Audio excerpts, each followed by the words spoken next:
Perfect. So the recording has started. Thank you everyone for attending this morning. Like I said, I hope you've got a nice warm cup of tea or a cup of coffee with you. Please do use the QR code on the screen, or you can click the link to register yourself. If you're watching this recording back as catch up, then also please use the QR code so that you can register your attendance with the catch up materials. So that way we can say to the DFE that you've officially started the program. Please do keep yourselves muted, but it'd be lovely if more of you would turn your cameras on. It's just really nice to present to people, to faces. It helps me gauge how things are going. But yeah, if they're working, please do get your cameras on. We will make a start, but the attendance QR code is going to follow me for the next few slides, just in case anybody still needs to scan that to get themselves registered in. So this is the introduction session for Year 1 mentors. I'll explain what we mean by Year 1 mentors on the next slide. My name's Kyla Belanger. I'm the head of ECF and MPQs for our region, and our region covers East-South, so the East and South of England, as well as and including London. It's a big region. We've got people coming from all over to support ECTs on our program. So welcome. Okay, so let's start by sort of breaking down some terminology that you'll see across the course of the program and that we'll be using and that you can see on our key dates, because it can be a little bit confusing sometimes with the way that we address and refer to our mentors. So when we signpost training for Year 1 mentors or Mentor 1s, that's any mentor that's in the first year of their mentor training program with a national lead provider. So when the ECF launched about 5 years ago now, there were about 6 national lead providers. And if you were mentoring back in 2021, you very well may have completed a mentor training program with UCL, or you may have worked at another school and completed a mentor training program with Teach First. You may have done 1 year or a part of a year. All of that training that you will have done over the last few years with any of the national lead providers will follow you, and it will accumulate to your 2 years of mentor training. So anybody on this call this afternoon should be newly joining a mentor training program. If you've received mentor training in the past, at least 3 full terms from any of the national lead providers, then you may not be a Year 1 mentor. And this morning's introduction is for Year 1 mentors. And this is regardless of the ECT that you're supporting. So if you're supporting a Year 2 ECT, that doesn't make you a Year 2 mentor. We kind of signpost our mentors by the year that they are in their own mentor training program. So some of you might be supporting a Year 2 ECT, but you're in Year 1 of your mentor training. And I hope most of you are supporting a Year 1 ECT. That's probably the easiest route to link things up. So by default, if you're a Year 2 mentor, that means that you are in the 2nd year of your formal mentor training program. And that can be across any training program. You may have done Year 1 with Ambition, and now you're doing Year 2 with the National Institute. And that, again, is regardless of the ECT that you're supporting. So you can be in Year 2 of your mentor training program, even if you're supporting a Year 1 ECT. And then some of you might also be an unfunded mentor or a completed mentor. We sort of use those terms interchangeably. An unfunded mentor is any mentor who has completed the full 2-year ECF mentor training program with any of the national lead providers. You no longer need to attend any training sessions. You don't need to attend this session, although you may wish to in order to sort of refresh yourself and be best placed to support your ECT. So just for clarity purposes, we download our data from the DFE directly, and the DFE tells us which type of mentor each of you are. And we will only invite our mentors to the correct training session. So if you didn't receive a direct invite to this session this morning from us, our team, that may be because you're actually an unfunded mentor. And technically, we weren't meant to invite you to this training session, so we didn't. Or it might be that you're actually in Year 2 of your mentor training program and your introduction sessions are coming up next week. So that may help, I hope, clear up some potential challenges around trying to figure out where exactly you should be, what type of mentor you are, particularly if the ECT that you're supporting isn't on a similar pathway to you in your training. So this session is to kick off year one of the mentor training program. And that's any mentor who has started like joining a mentor training program from this month, September.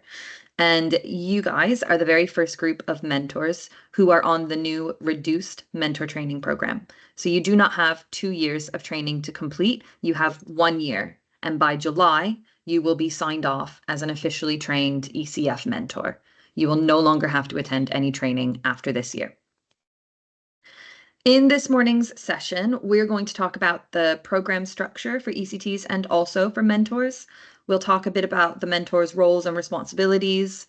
We'll talk quite a bit about PRISM because I can imagine PRISM is probably on everybody's mind at the moment. And hopefully a lot of you are on and it's working fine. But if not, I've got some troubleshooting stuff to go through as well with you that I hope will support. And then we'll take a look at the NIOT's observation and feedback model. And finally, we'll take a look at the NIOT's well-being tool and how you can use it to help your ECT if appropriate. I have built pause points into the presentation to allow for questions. So I'm just going to politely ask, please don't drop questions in the chat as I go. They might get lost. So just please hang on to any questions that you have. I will be coming up to a pause point at the end of each section, and then by all means, start dropping them into the chat once I pause to take questions, because then I know I'll see them. Okay, let's get started. So we'll start with the program structure for ECTs in year one of their training, and then also we'll take a look at mentors in year one of their training, because the majority of our year one mentors are supporting year one ECTs. So this is what year one of the ECT training program looks like from September. Your ECTs will have a module of study every half term. They are thematically grouped, so you can see the topics along the top: behavior and relationships, memory and learning, planning and delivery, so on and so on.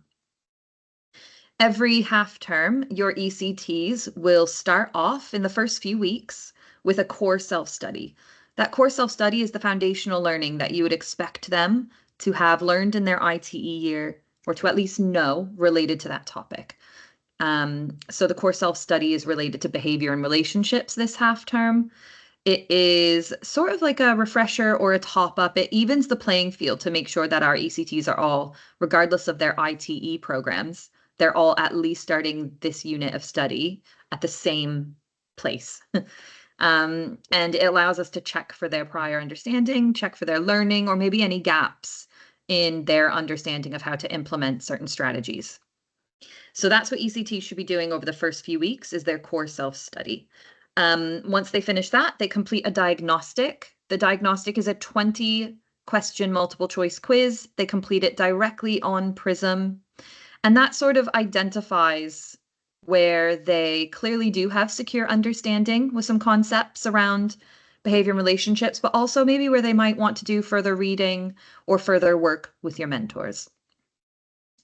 From that point, ECTs are offered a suite of 5 elective self-studies, drilling down into more specific topics around that unit. So in behavior and relationships, you may expect to see a specific self-study on routines, or there may be an elective self-study on promoting intrinsic motivation. So it's really drilled down further reading for ECTs. This half term, because we know it's a really busy one for ECTs and they've got a lot to wrap their heads around, the diagnostic is going to suggest that ECTs choose 2 of the 5 elective self-studies that are offered. ECTs pick their 2 in discussion with you as their mentor, so they get advice and guidance from you. And then they spend the rest of this half term completing those additional 2 self-studies.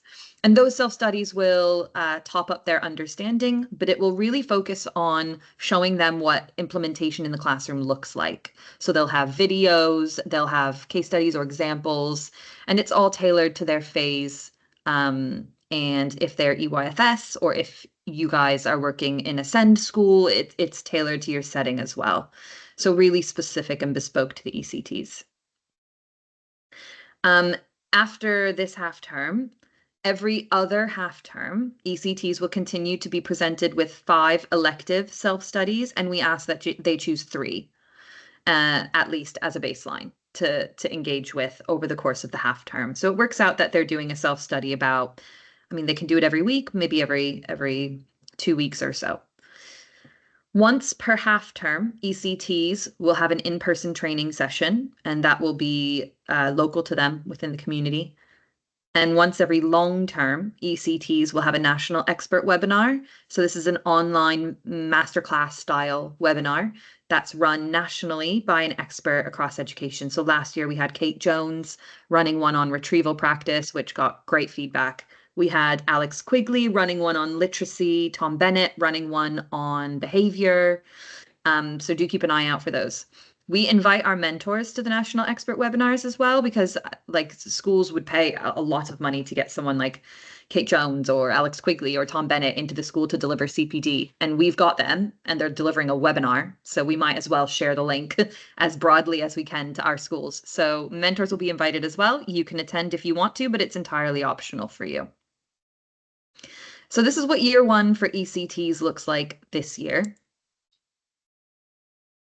So let's have a look at this graphic's going to walk you through what a half term at a glance would feel like, or what that experience would be like for year one ECTs.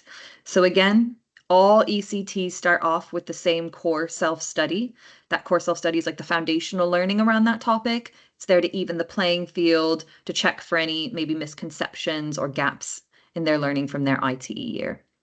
They get that on Prism, and then they complete the diagnostic 20 multiple choice questions also on Prism. And that is kind of front loaded at the start of every half term.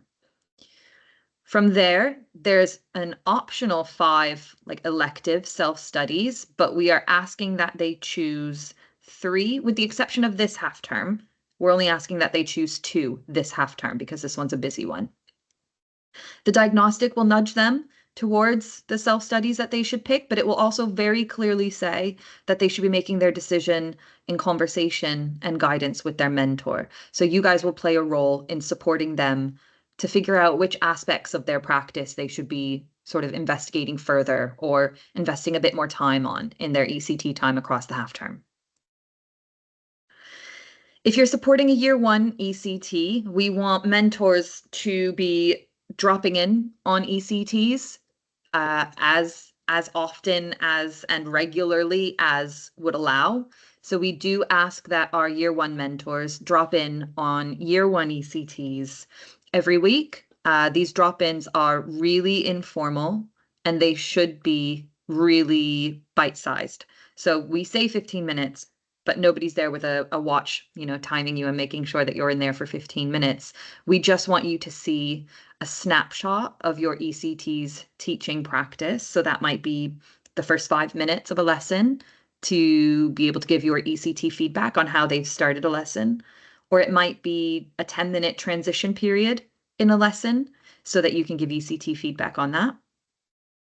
And try and coordinate these so that you're able to drop in and see your ECT before you meet with them that week. If you're supporting a year two ECT, this will be bi-weekly. So your ECT should only have a drop in every 2 weeks. You only need to meet with them every 2 weeks. But we do want those discussions that are happening in the mentor meetings with your ECTs to be based around their practice. And so it's crucial that mentors are getting in and kind of seeing the ECTs teaching so that they can give them valuable feedback. So alongside getting that really crucial feedback from you as a mentor to move their practice forward, ECTs will have one in-person training session every half term. Those are led by senior leaders across schools across our region. And then your ECTs have one expert masterclass online every long term. And those are about 90 minutes as well. Mentors get an invite to those, but totally optional for mentors.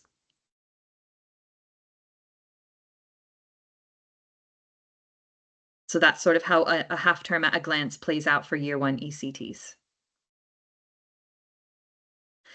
As mentors, you're on a program of training and support as well. So it is structured really similarly to the ECT program, but nobody is here to teach you how to suck eggs. So we're not going to be expecting you to relearn behavior and relationships. You've been asked to be a mentor because you are already past that novice stage of your teaching. So please don't take the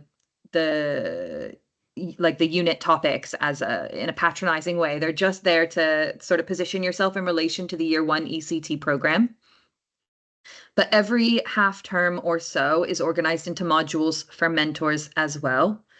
Every mentor in autumn one, we're asking to engage in a self-study on Prism, and that self-study will be focused on deliberate practice. So deliberate practice is an approach that we take at the NIOT that we ask all of our coaches and all of our mentors to use when working with the colleagues that they're supporting. And because we're asking that you use deliberate practice when you're working with your ECTs, we've provided I say 30 minutes. That's a real average. I suspect it's less than 30 minutes. Self-study, sort of refreshing you on what deliberate practice is, what it looks like when you use deliberate practice to support another teacher, ways in which you use deliberate practice effectively to move your ECT's practice forward, and what it isn't, that sort of stuff. So that will be on Prism probably the next week or so, available for all of our year one mentors to complete on Prism. And we're asking that everybody does that this half term. Then, as mentors, we're going to give you a further 5 self-study, kind of like they appear like little booklets or modules on Prism. They're all focused around key mentor skills. So skills you would expect to be able to use quite efficiently as a mentor, like providing effective feedback and making it stick, or navigating potentially a really difficult conversation, going a bit further than just instructional coaching, putting belonging at the heart of pedagogy. So you can see in dark green there all of our different self-study topics. We'll provide those 5 to you, and we ask that over the course of this year, you choose 2 more. So everybody's doing deliberate practice. And then in spring term, we'll encourage you to pick another one to do in spring term. And then in summer term, we'll encourage you to pick another one to do in summer term. So that by the end of the year, of the 6 self-studies that you've been offered to sort of really upskill or refresh your key mentoring skills, you've chosen 3. And you've completed a minimum of 3. You're welcome to look at everything, but a minimum of 3 on Prism. Alongside that kind of focused work on mentor skills, you will get a separate kind of module on Prism that's called mentor support materials. That's there to help you with the day-to-day, week-to-week support of your ECT. So your mentor support materials are going to give you an overview of what your ECT's been learning about, what they should be focusing on in the classroom. It's going to suggest what you could look for when you go and do a drop-in that week or every 2 weeks. It's going to suggest things you can talk about or ask your ECT in your weekly or your bi-weekly mentor meetings. So your mentor support materials are there to help you help your ECT. Your mentor self-study is there to help you upskill or refresh key mentor skills as you're supporting your ECT. So 2 separate sort of units or modules that will sit on Prism. Alongside this, after this introduction session, you'll have 3 in-person training sessions across the year, 1 per long term. Those are compulsory for you to attend as a part of the mentor training program, so that by the end of the year, you can get the kind of DFE sign off that you're a fully trained ECF mentor. And then we'll invite you to the national expert webinars.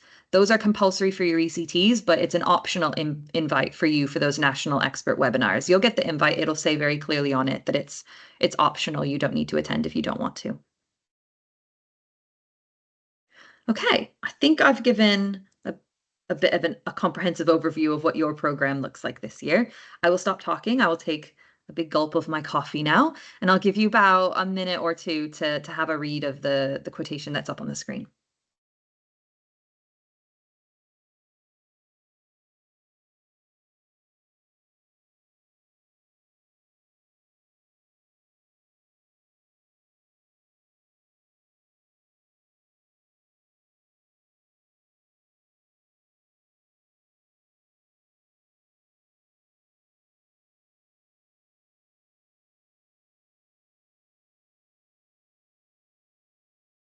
So in 2023, the DFE conducted a really comprehensive evaluation of the rollout of the early career framework.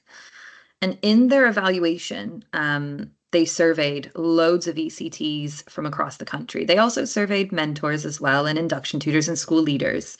But one thing that we find really interesting and not at all surprising is that in that evaluation, 94% of the ECTs rated their mentor support as being good or better. It is clear, and we knew this before the evaluation, that mentoring has probably the single highest impact on the development of an ECT, good or bad.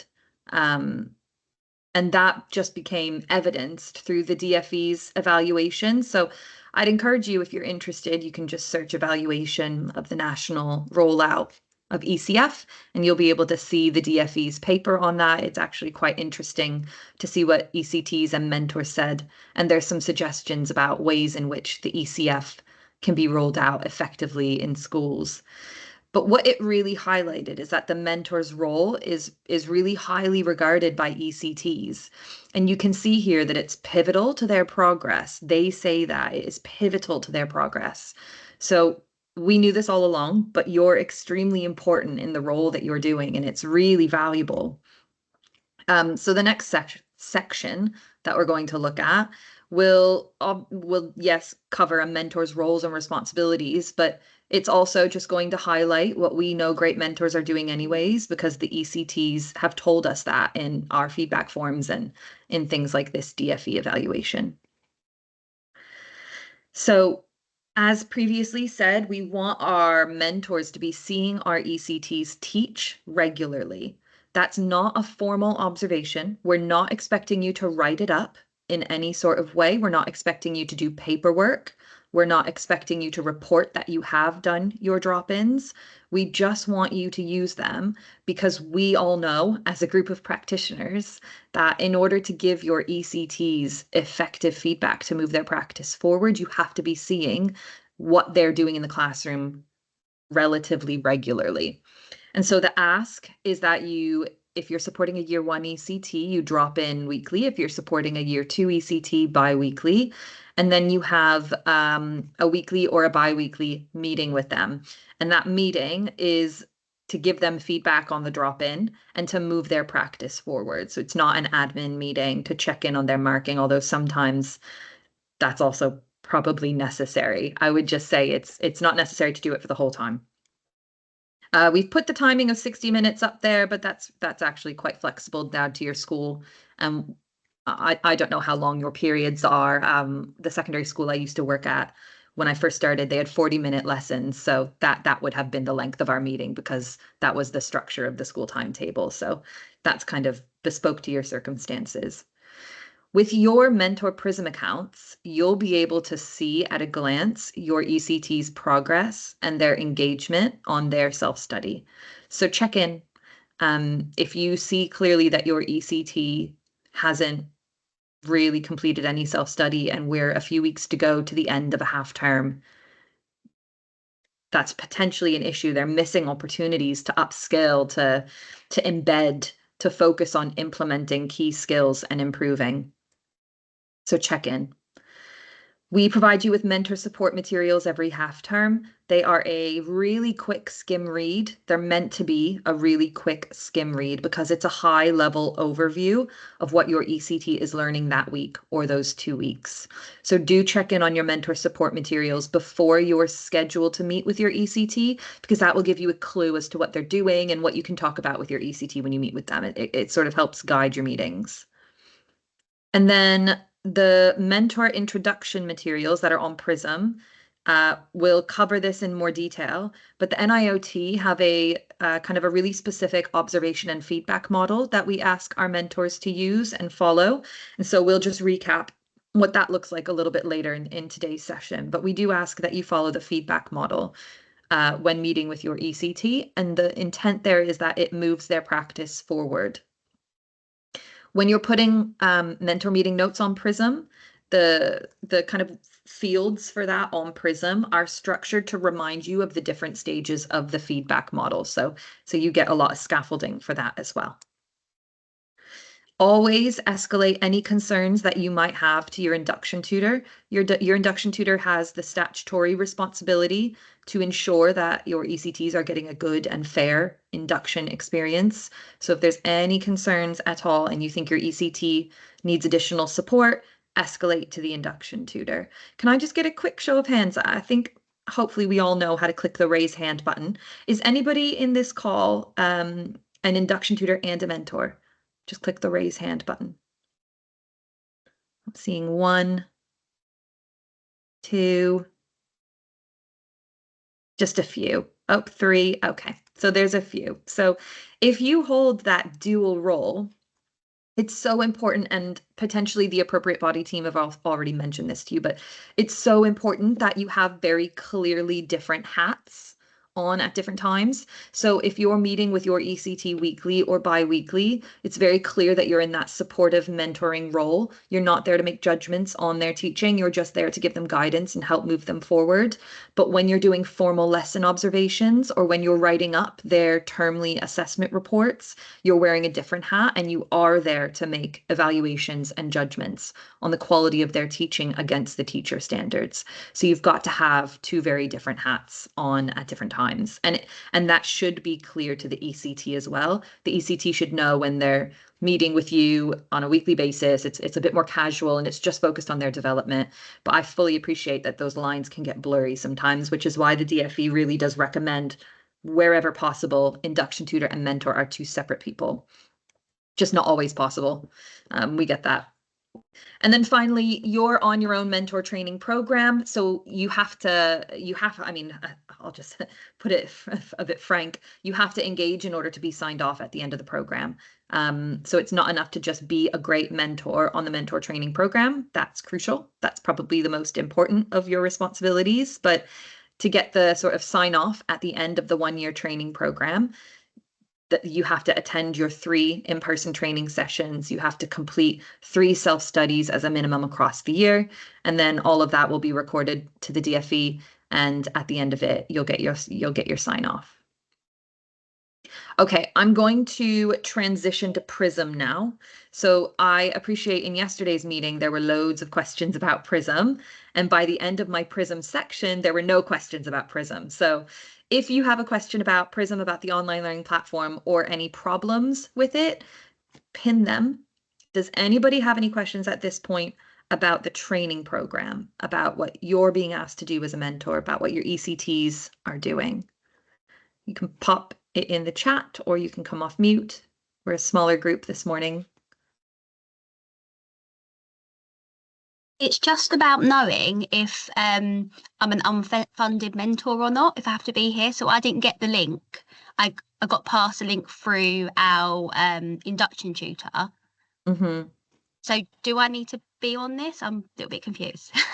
Potentially not, although some schools have been facing some registration challenges and therefore none of their mentors pulled through to our database. And so none of the mentors were able to get an invite. So it's difficult without knowing the school that you're working at, if you weren't invited directly by us because you're not meant to be here, or you weren't invited directly by us because there's registration problems and we don't have your details. But on the DFE portal that your induction tutor has access to, if you're an unfunded mentor, it will appear by your name that you've completed the training. And that's the easiest way to check. Another way is to just ask your induction tutor to email us, and we can see on the database what year mentor you are, or if you're unfunded. Right, okay, so I'd only be unfunded if I've already done the training? Yeah, exactly. Okay, but I haven't, so I probably should be here. Yeah, probably. It sounds like it, yeah. Okay, perfect, thank you. No worries. Okay, so I am going to jump to PRISM. I'm going to go through an overview of what PRISM is, what you can do with it, and how easy it is to find the stuff that you need at a quick glance, and then some support and troubleshooting. So please hold on to your PRISM questions if you've got them, or PRISM problems if you've got them, until the very end. I'm hoping I will cover or answer some of your questions while I get through the content here. So this is the login page to Prism. The link is active, so you should be able to click the link and it will take you right there right now. And then you can bookmark it so that it's always just a click away. Prism replaces GTT for those of you that were with us last year. So every participant, induction tutors, ECTs, mentors have been moved over to Prism as our new online learning platform. ECTs have their own login, mentors have their own login, and induction tutors have their own login. And the website is responsive to the type of role you hold. So ECTs will see something slightly different to what you as a mentor will see when you both log in, and induction tutors the same.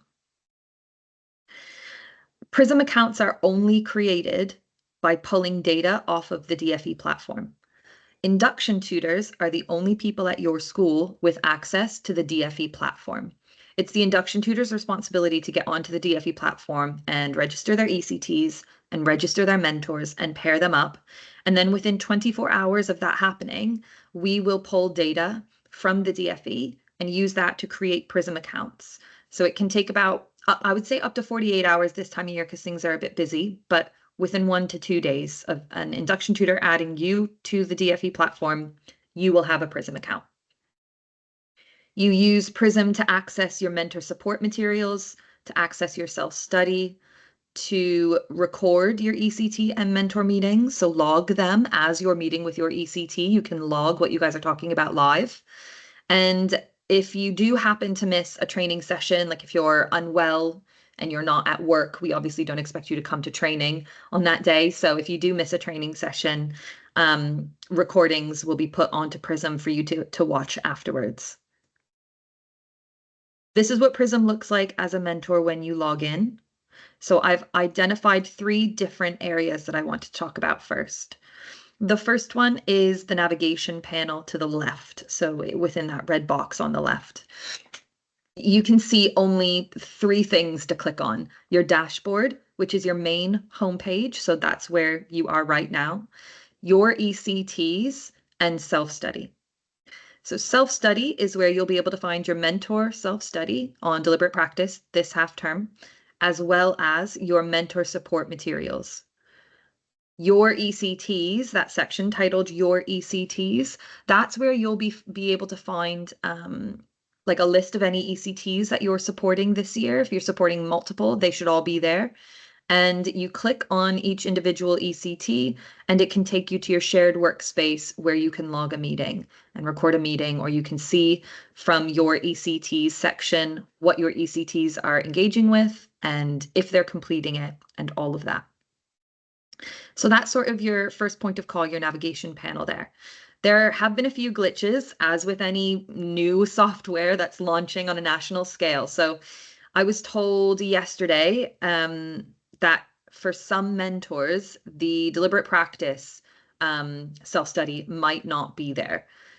The Prism team know about that and they're working on that. So expect that to be resolved within probably today, actually. And I've also been told that some mentors, when they log in, don't see your ECTs on the navigation panel. Now, that's probably because your induction tutor hasn't paired you with your ECT. So you don't actually have any ECTs yet. You're not linked together. And so I'll touch on that in a moment, what to do in that instance. The next thing I want to highlight is a little gray button in the top right corner. It's a question mark circled. That's your help desk button. So the Prism team call it the knowledge base, and I'll show you on the next slide the wealth of like how-to guides, quick 1.5-minute videos, demos that you can find by clicking that question mark that will tell you how to do whatever you need to do on this website. So if you're thinking, okay, I've got a Prism login, but I don't know how to use this, that's where you go to the knowledge base, and it will give you really short like screenshots or videos showing you how to do bite-sized things that you would need to do. And I'll show you in a moment. And then to the right-hand side of your screen, you've got a collection of quick links. So that puts you within 1 click of the most immediate thing you'll need to do on Prism. So right now we want our mentors to be doing the ECT program and introduction. And that gives you an introduction into mentoring and prepares you for today's session or is a good follow-up after today's session. You are also within one click of your self-study modules, within one click of the handbook, and within one click of the knowledge base. So you could either click the question mark that's circled or click knowledge base from your quick links, and that will take you here. So this is the Prism knowledge base. It is essentially navigation support. So you've got support to get started if you're logging into Prism for the first time. You've got a little bit of troubleshooting support, but I think what I'm about to provide you will just give you the very quick next steps. The section using Prism is the most useful section, I find, because that's grouped by the type of person you are or the type of role that you have. So there's a section for ECTs and support for them. There's a section for mentors. There's a section for induction tutors. If you look at that section for mentors, it says, how do I access the self-study modules? How do my ECTs complete the diagnostic? How do I complete a mentor meeting? How do I track what my ECTs are working on and how they're progressing? Those are probably the four main things that you would need to know about Prism or want to do on Prism. If you click either one of those questions, they're hyperlinked and they will take you to a really brief, because we appreciate nobody's got time to wade through a 2-hour recording to find what you need. The really, really brief set of instructions telling you how to do that thing on Prism. So that knowledge base, let me just go back. The knowledge base, which you get to by clicking the question mark that's circled or clicking knowledge base from your quick links, is hugely important in helping you feel kind of confident in finding what you need on Prism within 2 clicks. Okay, so I'm aware that the majority of our program, of our participants, are up and running on Prism, but there are still some teething issues with some accounts or some schools. So you very well may be facing some Prism problems. So I wanted to highlight a bit of troubleshooting. If you do not have a Prism login, or if you have a Prism login, but you don't see your ECT listed on the Your ECTs section, or if you don't even have the Your ECTs section, or everything looks okay, but for some reason, you can only see Year 2 Mentor Self-Study, or you are supporting a Year 2 ECT, but you can only see the Year 1 mentor support materials. So if it doesn't look like you've got the right things on your Prism account, for either of these problems, here's the kind of troubleshooting steps. Speak to your induction tutor. If you don't have a Prism login, your induction tutor has to check their DFE portal. They have to check that you've been registered. They have to check that you're correctly linked to the National Institute of Teaching, and they have to make sure that everything looks okay on their end. If you don't see your ECT listed, that's because your induction tutor hasn't logged on to their Prism account and paired you up together. Your induction tutor has to pair you together before you will get to see your ECT. And so just give your induction tutor a little nudge, ask them to go and do that. If your induction tutor's done both of those things, they can't see what the problem is, then we're contacting induction tutors and we're telling them, let us know, let us know. So your induction tutor will report it to us and we'll have to work with them in order to try to get to the bottom of the problem. So it's not that we don't want you to email into our team as mentors, but you're very busy, so let's save you a step. And B, I will have to check things that you don't have access to. So I'll have to check your DFE portal, but you don't have access to that. And I'll have to check that you're paired with your ECT, but you don't have access to do that. So I just need to be able to talk to your induction tutor about it. So go to your induction tutor, they're your first port of call, ask them to check those 2 things. And if that all looks fine, then they'll ping me an email or ping our team an email and we'll get to the bottom of it. But if you have a Prism account, you're linked to your ECT, everything seems fine, you're just not quite sure where to go or what to do. Like you're not really sure how to record a meeting and you've got your meeting coming up this week with your ECT. Or you're not sure how to find your self-study, the deliberate practice self-study, which I think is coming onto your accounts this week. Or you're not sure how to use your mentor support materials or what they're there for or how to even find them. All of that is addressed in the Prism knowledge base from your quick links. So you could use that. That should tell you how to figure those three things out. Your induction tutor might know as well, so you could check in with them. But if you're really stuck or the website's really not working for you, but it's not like a login problem or anything like that, then just give our team an email. So we send you your weekly bulletins.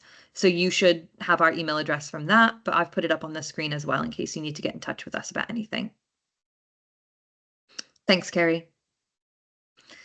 Aisha, no, if they've previously completed training and you can see on your DFE portal that, like when you click on a mentor's name on your DFE portal, um, you can see that it says that the mentor is completed, then they don't need to attend anything. They won't be invited, actually. We won't download their information and invite them. So, okay. So that's kind of our quick tips for troubleshooting, quick whiz around Prism. Now that I've gone through that, are there any questions remaining? Lucy, I think I've addressed your question that's in the chat now.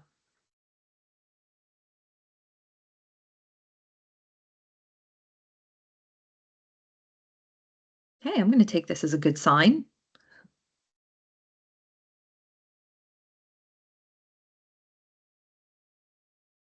Perfect. If something comes up, oh, Tanya, can you explain why you can't complete registration? Like, is it that the page won't load? Is it that you're getting an error message? Okay, if you've emailed in, then we'll get to you. We've got quite a significant number of emails at the moment, but we are getting through them. We will get back to you. Okay, so let's have a look at the observation and feedback model. Again, just another quick quote for you to have a look at.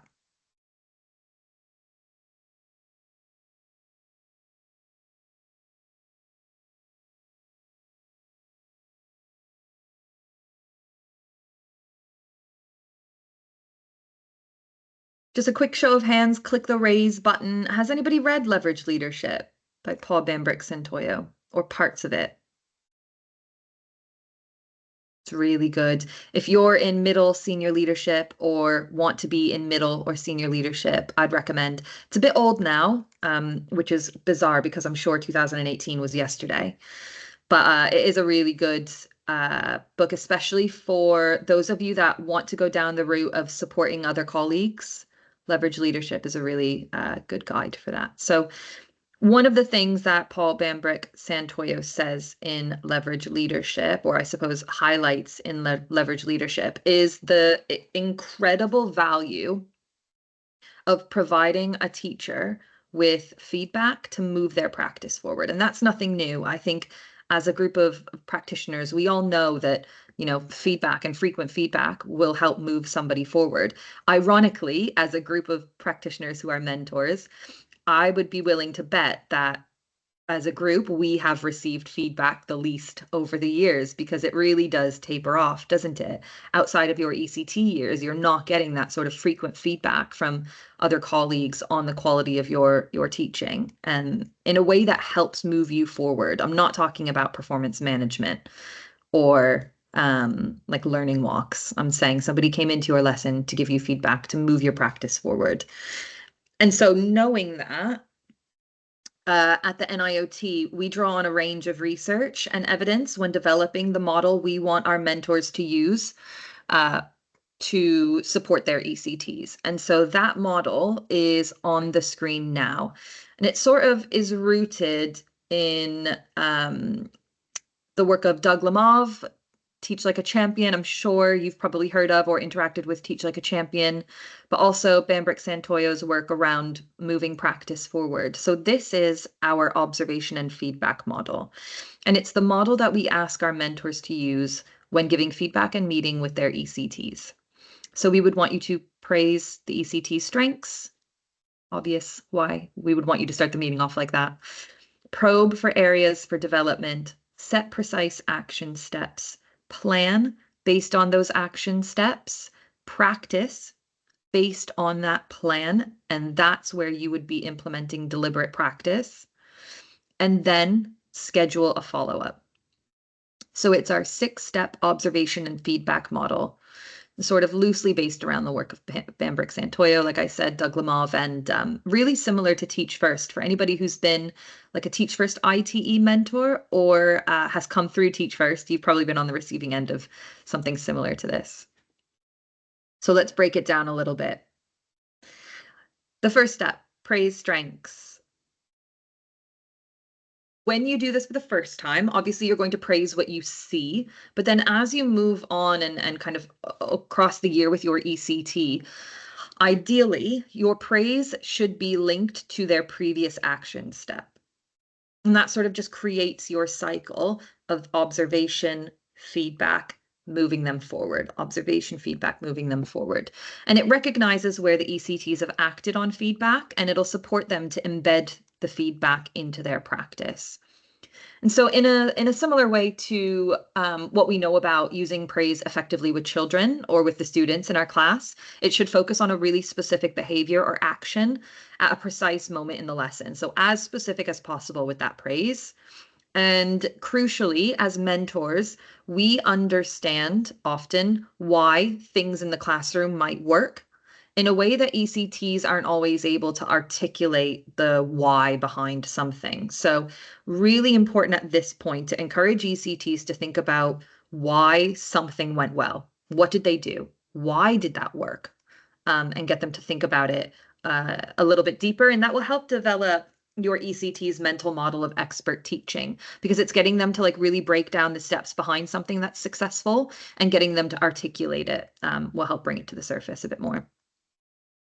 Focusing on the impact that something they did had on pupils will help reinforce their developing practice. And this part of your feedback should be brief. So just 2 to 3 minutes within the whole wider model, but it just helps them recognize that they're doing something well, they've achieved something. And then probing areas for development is a guided reflection. So the intent here is that you support ECTs to identify an area for development. You probably know what it is already that you think they should be working on. So I would identify a point in your drop-in, like a point in the lesson that you want to discuss before you meet with them. So it should really be pre-planned a little bit. You might also want to prepare some questions to ask your ECT to prompt their thinking. And on Prism, when you go into the meeting minutes section, you'll be provided with question prompts as well. So some of that work is done for you, or at least a starting point is done for you. And it's a good opportunity to explore what the ECT's intention was at that point in the lesson, begin to compare the intended outcome to what had actually happened in the lesson. And reassure ECTs at this point that you asking them questions is a really common component of this step. They're not necessarily expected to know all the answers, but like they should know and take comfort in the fact that you're going to share your expertise at this point. You know, like I used to do this all the time. Here's kind of what I found when I did this, or that sort of thing. And then move on to setting precise action steps. Again, for those of you that are in middle or senior leadership, or if you're line managing, if you lead a team in any sort of way in the school, you may be familiar with the acronym SMART targets, setting SMART targets for teachers. Particularly, it's often used in reference to performance management, but is a really good just kind of ethos to have when setting somebody an action step or a target.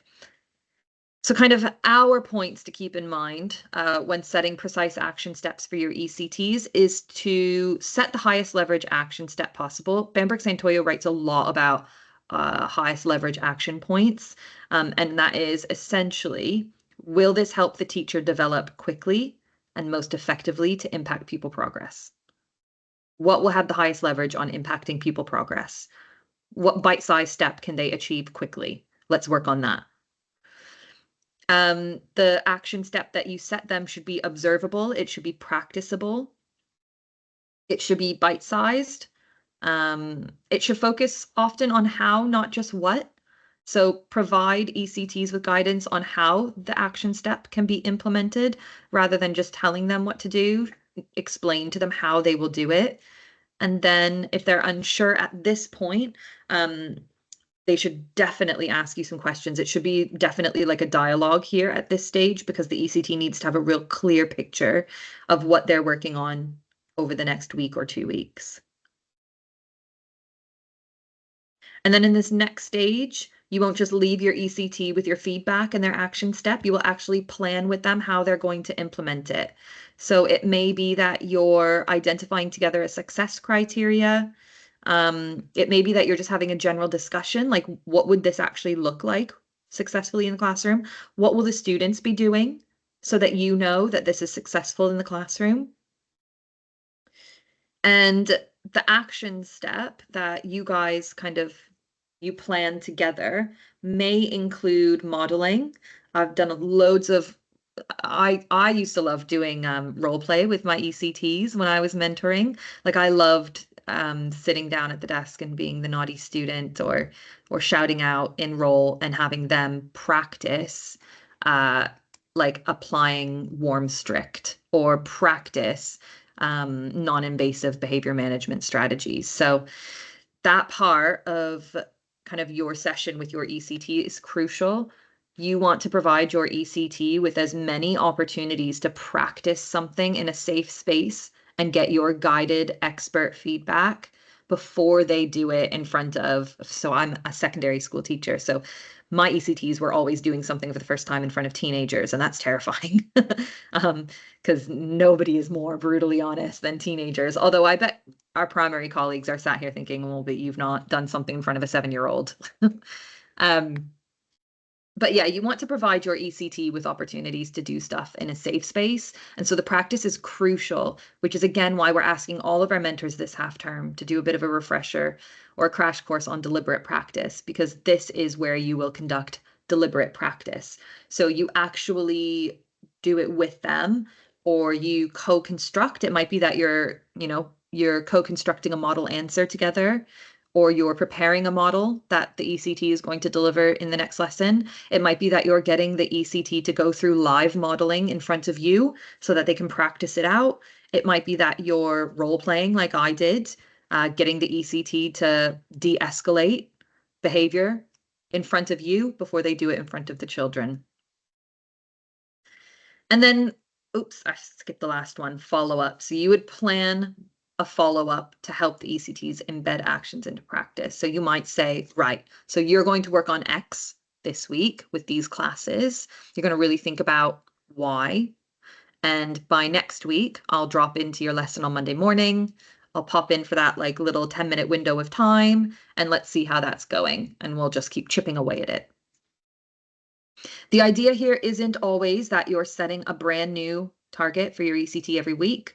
Sometimes that might just move too quickly. It might be that if behavior is the general area of concern, that you're chipping away at parts of it each week, or that a target is rolling over a few weeks because the ECT is just not securing it, or there are parts of the implementation that they're just not securing, and that's okay. So the idea here isn't that we're moving at a very rapid pace.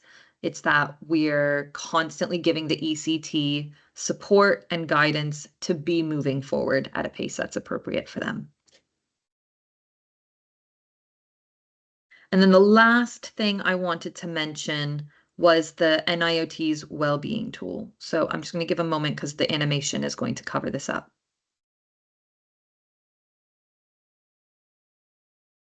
There. So the NIOT has developed a well-being tool.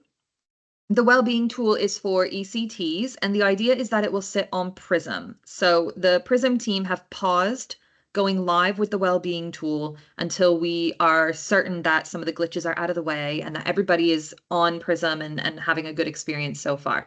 So I would expect to see the well-being tool come up over the next few weeks. And it is a tool that ECTs can use to support with their well-being. But I just want to be really clear, it's not going to provide them with like guidance or solutions. It is simply there to serve as a bit of a prompt. So the well-being tool will provide ECTs with a series of diagnostic questions and ask ECTs to rate kind of where they're feeling in relation to that question. So you can see some of them on the screen there. I've been feeling useful. I've been feeling relaxed. I've been dealing with problems well. And the well-being tool will retain their answers over time. And what that allows ECTs to do is to see trends in their well-being. And that will hopefully, the intent is that it enables them to implement strategies. So they might see that actually the last few times they've done this, they've been scoring quite low, and they might need to have a conversation with you the next time you guys meet. This is kept anonymous. So it really is like intrinsically used for ECTs. It is not forced, it's not mandatory. How silly would that be? It's just there as a tool if it's helpful for ECTs. We will be signposting it in our bulletins for ECTs to try it out if they want to. No pressure if they don't want to. And we would just appreciate as well, like if you're starting to spot signs that things might not be all right for your ECT, or they might be struggling in some way, this is something that you could mention that might be useful. But if your ECT tries it and they don't find it useful, then don't encourage them to use it. That would have the opposite intent. And like I said, we're expecting that to go live in a few weeks' time. Next steps, final next steps, because I'm aware probably that bell is ringing or the students are queuing up. All mentors have their program introduction self-study. It's a really quick whistle-stop tour, like kind of summarizing a lot of these points from this session. And that's on Prism. When you get logged in, it's in your quick link section. Mentor support materials should be available as well. You should be getting the mentor support materials that are correct for the ECT you're supporting. If you're supporting year 1 or year 2, they should be correct on there. So if not, speak to your induction tutor. And then finally, all year 1 mentors have their first training on Wednesday, the 8th of October from 3 till 5:30. And invites will be sent a week before that tell you where you're going for that training. So do keep an eye out for that. If you need to know with a bit more notice, then ping us an email and we'll be able to let you know where we're at with booking the training venues. Ooh, 3 minutes to go. I'm happy to stay on if anybody's got any questions, but equally, I imagine the school day is starting or has already started, so you probably need to dash. Thank you so much for your time this morning. Really appreciate you attending. I've got the attendance code, QR code up on the screen for those that still need to register their attendance. And I've also got a feedback form linked to the left of the screen for those that wish to leave feedback. Thank you so much.